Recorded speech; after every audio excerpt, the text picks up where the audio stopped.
నాగశేసు పొలిశెట్టి నా manager. Manager అనే పదం బయటివారి కోసం, మా కోసం, మా మనిషి కాకముందు శేషు నా విద్యార్థి, నేనే లెక్చరర్. అప్పుడు కూడా అతనొక విద్యార్థి, నేనొక అధ్యాపకుడిననే భేదం ఉండేది కాదు. నా ఇంట్లో ఒక మనిషిలా ఉండేవాడు, నా మనిషిలా మారిపోయాడు. పశ్చిమ గోదావరి జిల్లాలో నరసాపురం దగ్గర కొప్పోరు అనే గ్రామం శేషు స్వగ్రామం. 1975 నుంచి నా దగ్గర స్టూడెంట్ గా ఉన్నాడు. నేనంటే అభిమానంగా ఉండేవాడు, అతనంటే నేను ఆత్మీయంగా ఉండేవాడిని. అంతవరకే ఆ పరిచయం.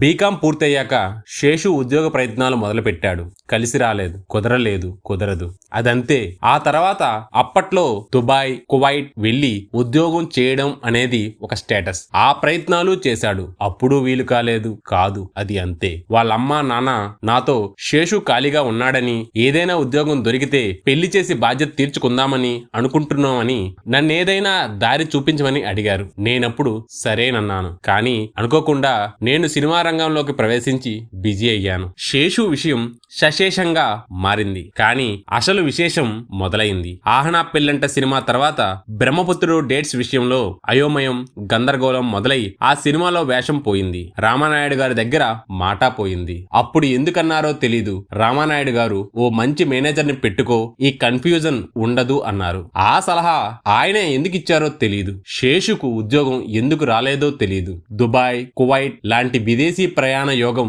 ఎందుకు కలగలేదో తెలీదు. కానీ సమయానికి నాకు శేషు గుర్తొచ్చాడు. పిలవగానే వెంటనే వచ్చాడు. అప్పటి నుండి ఇప్పటి వరకు శేషు నాతోనే ఉన్నాడు. నా ఇంట్లో మనిషిలా ఉన్నాడు. నేను చేసిన సినిమాలన్నిటికీ డేట్స్ అతనే చూస్తూ ఉన్నాడు. ఇప్పటికీ 45 సంవత్సరాల సుదీర్ఘ సహచర్యం.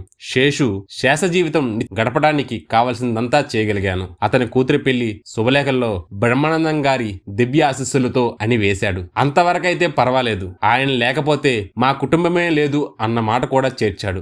ఎందుకీ పారాగ్రాఫులు అన్నాను. అబద్ధమేముంది ఇందులో, అందరికీ తెలియాల్సిందే అన్నాడు. నమ్మకానికి శేషు సజీవ సాక్ష్యం. నా అన్నదమ్ములు పెద్దగా చదువుకోలేదు. ఈ వ్యవహారాలు చూసుకునే జ్ఞానం వారికి లేదు. బావమరుదులు వారి ఉద్యోగాలు వదులుకుని రాలేరు. నేను నమ్ముకున్న సినిమా ఇండస్ట్రీని నమ్ముకుని వాళ్ళని రమ్మని అనలేను. అటువంటి పరిస్థితుల్లో శేషు వచ్చాడు. ఇప్పటికీ నాతోనే ఉన్నాడు, ఎప్పటికీ నాతోనే ఉంటాడు. పిల్లలకి మావయ్య, మా ఆవిడికి అన్నయ్య.